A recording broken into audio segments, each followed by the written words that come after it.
একটা বিষয় খেয়াল করেছো কি, ঘুমের মধ্যে কোথাও ঘুরতে গাড়ি ভাড়া লাগে না? ये देखो मैंने एक बार स्केच किया। আমার কথাবার্তা শুনে মনে হবে মোটিভেশনাল স্পিকার, কিন্তু আমি নিজেই ডিপ্রেশনের রুগী। তোমরা যারা আমার সামনে ভালো সাজার অভিনয় করো, তোমাদের অভিনয় হয় না। প্রত্যেকটা মেয়েরই এটা জেনে রাখা উচিত, চুলের জট খুলতে না পারলে জট সহ চুল ছিঁড়ে ফেলো।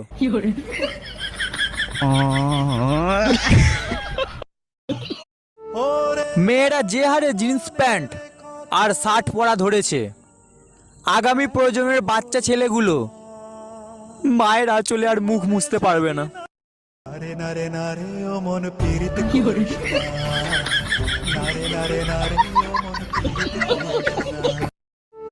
যাদের দেখে মনে হয় ভাজা মাছ উল্টে খেতে জানে না, তারা কাঁটা সহ মাছ গিলে ফেলার ক্ষমতা রাখে। কেউ না জানুক, তুমি তো জানো তুমি খারাপ। না মানে এগুলো কিরকম ধরনের কথাবার্তা? তোমার ওখানে কিরম গরম? পাঠ্য বই ছাপানোর কালিতে ঘুমের ওষুধ মেশানো বন্ধ করা হোক।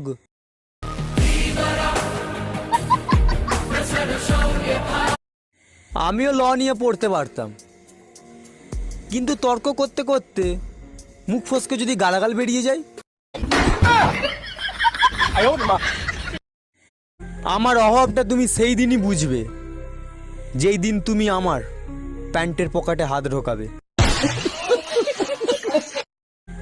তোমরা ওনাকে লোভে পাপ, পাপে মৃত্যু, মৃত্যুতে শ্রাদ্ধ, শ্রাদ্ধতে মিষ্টি, মিষ্টিতে আবার লোভ।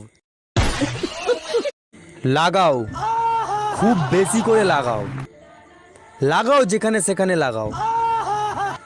মনে রাখবেন, একটি গাছ একটি প্রাণ।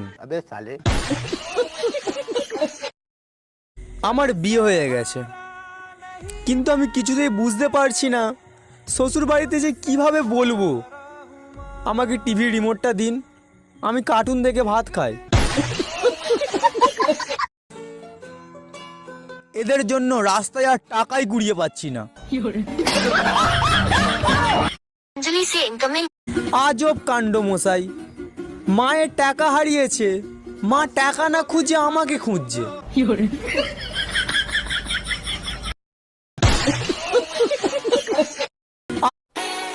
ও মা, তোমার কাছে আমার দাম কত? কেন বাবু? বলো না। লক্ষ লক্ষ কোটি কোটি টাকা। তাহলে ওইখান থেকে আমাকে 10 টাকা দাও, আইসক্রিম খাবো।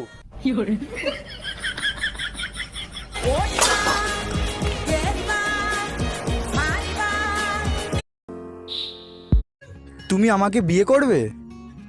শোনো, আমি এমন একটি ছেলেকে বিয়ে করতে চাই যে হবে বেশ সাহসী ও শক্তিমান এবং চতুর। এটা কেন ভুলে যাচ্ছ? আমি তোমাকে ডুবতে থাকা নৌকা থেকে বাঁচিয়েছি। হ্যাঁ, সেই জন্য আমি কৃতজ্ঞ, কিন্তু এত চতুরতা কোথায়?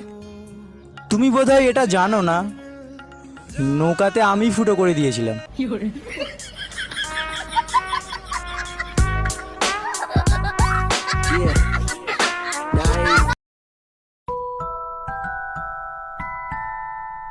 তোমার ঘরে কি মা বোন নেই যে আমার পিছু নিচ্ছ? ঘরে তো আরো সবাই আছে, কিন্তু আমার স্ত্রী নেই, যার জন্যই আমি তোমার পিছু নিচ্ছি।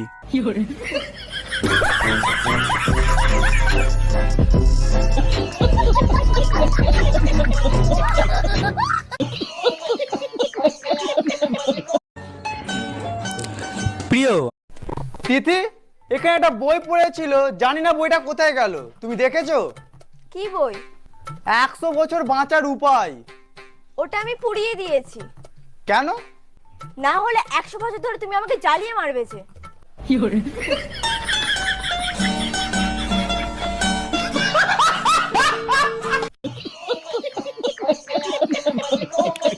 सो दोस्तों यहाँ সারা জীবন তোমার হাত ধরে হাঁটতে চেয়েছিলাম, বাট তুমি মাঝ পথে অটো করে চলে যাবে ভাবতে পারিনি।